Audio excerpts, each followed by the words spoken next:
በጋምቤላ ክልል የፌዴራል የጸጥታ ኃይሎች ተሰማሩ። ሰላም የኢትዮ ፎከስ ቤተሰቦች፣ የዕለቱን መረጃ ይዘንላችሁ ቀርበናል። አብራችሁን ቆዩ። የክልሉ መንግስት መረጋጋት እየሰፈነ ነው ቢልም እየተባባሰ በመጣው ግጭት በመቶዎች የሚቆጠሩ ሰዎች ሕይወት ማለፉን የዓይን እማኞች ለቦርከና ገልጸዋል።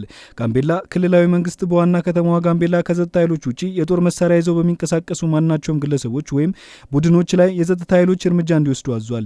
የክልሉ መንግስት ትናንት አመሻሽ ላይ ባወጣው መግለጫ የህዝቡ ሰላም እንቅልፍ የሚነሳቸውና ግጭትና የሰው ሞት የሚያስደስታቸው ኃይሎች ሲል የጠራቸውን አካላት ሰሞኑን በጋምቤላ ከተማና በአንዳንድ ወረዳዎች ትርምስ ፈጥረዋል በማለት የገለጸ ሲሆን በዚህም የሰው ህይወት መጥፋቱን፣ ጉዳት መድረሱንና በርካታ ተጠርጣሪዎች በቁጥጥር ስር መዋላቸውን አስታውቋል። የክልሉ መንግስት እኩይ ኃይሎች በተለያዩ ቦታዎች ሰዎችን በመግደል በተሽከርካሪዎች ላይ ጥቃት በማድረስና የጸጥታ አካላትን እና አመራሮችን ኢላማ በማድረግ ክልሉን ወደ ለየለት የህዝቦች እልቂት ለማስገባት ሙከራዎች አድርጓል በማለት ተጠያቂ አድርጓል። የክልሉ ጸጥታ የደፈረሰው የጋምቤላ ከተማ ፖሊስ አዛዥ ኡመድ ኡጁሉ ማክሰኞ ዕለት በተፈጸመባቸው ድንገተኛ ጥቃት ከተገደሉ በኋላ ነው ተብሏል።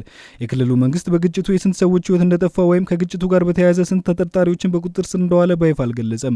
ነገር ግን ከሰኞ ጀምሮ እንደ አዲስ በሀገረሸው ጦርነት ከ100 በላይ ንጹሃን ሰዎች ማለፉን የጋምቤላ ከተማ ነዋሪዎች ለቦርከና ገልጸዋል።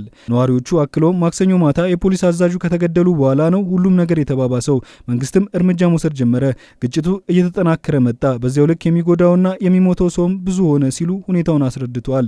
ነዋሪዎቹ አክለውም ከፖሊስ አዛዡ በተጨማሪ ሌሎች የጸጥታ አካላትና የመንግስት ስራ ኃላፊዎች ህይወታቸው አልፏል ሲሉ አብራርተዋል። የጸጥታ ሁኔታው በመባባሱ ከትናንት ጀምሮ መከላከያና የፌዴራል ፖሊስ ወደ ክልሉ መግባቱን የክልሉ ርዕሰ መስተዳደር አለሚቱ ኡሞድ ገልጸዋል። አለሚቱ የጋምቤላ ከተማ ፖሊስ አዛዥ ከተገደሉ በኋላ ግጭቱ ከቁጥጥር ውጭ እንዳይሆን በመስጋት የፌዴራል የጸጥታ አካላት መሰማራታቸውን አስረድተዋል። ለቦርከና አስተያየታቸውን የሰጡ አንድ የከተማ ነዋሪ ባለፉት 4 ቀናት ብቻ ከ100 በላይ ሰዎች ህይወታቸው አልፏል፣ በትክክል ስለማይታወቅ ነው እንጂ የሟቾች ቁጥር ከዚህም ሊበልጥ ይችላል ብለዋል። ቦርከና የሀገር መከላከያ ሰራዊትና የፌዴራል ፖሊስ ከገባ በኋላ የጸጥታ ሁኔታው ምን ይመስላል ሲል ነዋሪዎቹን ጠይቋል። የከተማዋ ነዋሪዎችም ግጭቱ ዛሬም ከነጋ በተለያዩ ቦታዎች አለ፣ በየአቅጣጫው የተኩስ ድምጽ ይሰማል፣ ትናንት ከነበረው የተሻለ ነገር የለውም፣ ዛሬም ረብሻ አለ ሲሉ ተናግረዋል። የዕለት ተዕለት እንቅስቃሴ የተገደበ ነው፣ ሁሉም ሰው በየቤቱ ነው የሚውለው በማለት መደበኛ እንቅስቃሴውን ውስን መሆኑን ለቦርከና ገልጸዋል። በአንድ የግል ባንክ ቤት ውስጥ የምትሰራ የነገረችን የአካባቢ ነዋሪ ማህበራዊ አገልግሎቶች ከማክሰኞ ጀምሮ ዝግ መሆናቸውንና እስካሁን ወደ ስራ ለመመለሳቸውን ገልጻለች። የባንክ ባለሙያ በጋምቤላ ከተማ ባንክ አሁንም ዝግ ነው፣ እኔ የምሰራበት የግል ባንክ ጨምሮ ንግድ ባንክም አገልግሎት እየሰጠ አይደለም ስትል ተናግራለች። ከከተማዋ የፖሊስ አዛዥ ግድያ ጋር በተያያዘ ድርጊቱን ፈጽሟል በሚል የተጠረጠረው አንድ የፖሊስ ባልደረባ መሆኑን የክልሉ መንግስት አስታውቋል። በተፈጸመው ጥቃት ተጠርጥረው በጥቆማ የመጡት ፖሊሶች ናቸው የተባለ ሲሆን እስካሁን ድረስ በቁጥጥር ስር የዋለ የለም ተብሏል። ከጥቃቱ ጋር በተያያዘ የሚጠረጠሩ የክልሉ የጸጥታ ኃይል አባላትን የታጠቁትን የጦር መሳሪያ እንዲያስረክቡ መደረጉን ተገልጿል። የጋምቤላ ከተማ አስተዳደር ገጥሞኛል ያለውን የጸጥታ መደፍረስና አለመረጋጋት ለመቆጣጠር የሰዓት እላፊ ገደብ ቢጥልም አለመረጋጋቱ ተባብሶ ቀጥሏል።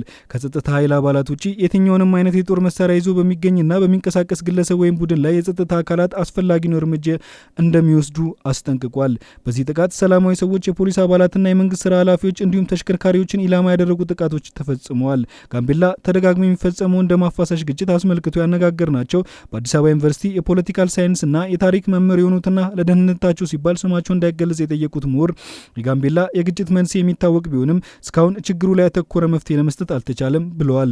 ጥያቄያችን ምላሽ አላገኘም በሚል በመሳሪያ መፍትሄ ለማግኘት ግጭት ውስጥ የሚገቡትን አኝዋክ ብሔረሰብ አባላትን አቅርቦ በማወያየት ችግሩን መፍታትና ግጭቱን ማስቆም የሚቻልበት እድል መኖሩን ምንጫችን ይናገራሉ።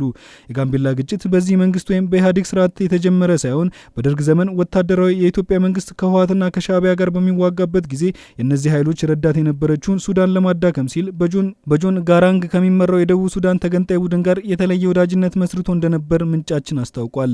የሱዳኑ ተገንጣይ ቡድን ደግሞ በሂደት ጋምቤላን ከኢትዮጵያ ወስዶ ወደፊት የሚመሰርታት ደቡብ ሱዳን አካል ማድረግ እቅድ ስለነበረው ከደርግ ጋር የመሰረተውን ወዳጅነት እንደ ምቹ ሁኔታ በመውሰድ የሱዳን ኑዌር ብሔረሰቦችን አናሳ ከሆኑት ከኢትዮጵያ ኑዌሮች ጋር መቀላቀል ጀመረ።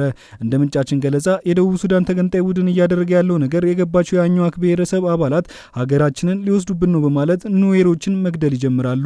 የሱዳን ኑዌሮችን ሰፈራ ለማስቆም ሲባል የተጀመረው ግድያ አሁን ድረስ ቀጥሎ ጋምቤላን እያመሳት ይገኛል። በደርግ ዘመን የአኝዋክ ወጣቶች የወቅቱን ፕሬዝዳንት መንግስቱ ኃይለማርያምን አነጋግረው የኑዌሮች ሰፈራ የፈጠረባቸውን ስጋት ገልጸውላቸው ነበር። ፕሬዝዳንቱ ጉዳዩን ቢረዱትም ሱዳን ላይ የጀመሩት ፖለቲካ ሊያበላ ሊበላሽባቸው እንደሚችል በመስጋት ጥያቄ ያቀረቡትን ወጣቶች ወደ ወታደርነት እንዲገቡ በማድረግ አዲስ አበባና አስመራ እንዲመደቡ አደረጓቸው። ይህ ግን ግጭቱን አዳፈነው እንጂ መሰረታዊ መፍትሄ እንዲያገኝ አላደረገውም። በተመሳሳይ ጥያቄው ለአቶ መለስ ዜናዊም ቀርቦላቸው ነበር። በዚህ ጊዜ ግን የደቡብ ሱዳን ፖለቲካ የምዕራባውያን ፍላጎት ጎልቶ የታየበት ስለነበር ጠቅላይ ሚኒስትር መለስም ሊሰጡት አልቻሉም። ኑዌርን በመግደል መፍትሄ ልናገኝ አልቻልንም የሚል እምነት ያደረባቸው ያኛው ተወላጆች ደገኛ ብሎ የሚጠሯቸውን የአማራ የኦሮሞና የትግሬ ተወላጆችን መግደል ጀመሩ። በተለይ በታህሳስ ወር 1997 ዓመተ ምህረት በእርዳታ ድርጅት ሰራተኞች ላይ የፈጸሙት የጅምላ ግድያ የሌላ ብሔረሰብ አባላት የሆኑ የጋምቤላ ከተማ ነዋሪዎች በማስቆጣቱ በህዝቦች መካከል ከፍተኛ ግጭት እንዲፈጠር ምክንያት ሆኗል።